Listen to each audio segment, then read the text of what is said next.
নমস্কার বন্ধুরা, আজ আমি করব নিরামিষ তেল পটল। এর জন্য আমি পটল কেটে নুন হলুদ মাখিয়ে নিয়েছি। এবার কড়াইতে তেল দিয়ে দেব। তেল গরম হলে একে একে পটলগুলো ভাজতে দিয়ে দেব। দু পিঠ ভালোভাবে ভাজা হয়ে গেলে তুলে নেব। এবার ওই তেলে সামান্য কালো জিরে ও কাঁচা লঙ্কা ফোড়ন দিয়ে দেব। এরপর কয়েক টুকরো কাঁচা টমেটো দিয়ে ভালো করে নেড়ে নেব। টমেটো গলে গেলে সর্ষে, কাঁচা লঙ্কা, পোস্ত একসাথে বেটে রাখা দিয়ে দেব।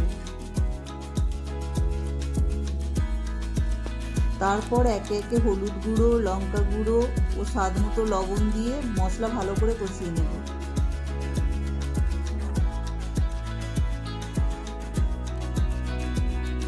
এরপর সামান্য জল দিয়ে দেব ও ভেজে রাখা পটলগুলোও দিয়ে দেব।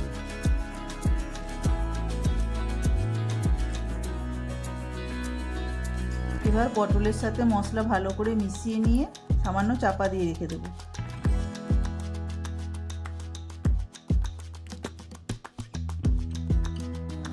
ভিডিওটি ভালো লেগে থাকলে একটি লাইক দিয়ে দেবেন ও চ্যানেলটিকে সাবস্ক্রাইব করে দেবেন।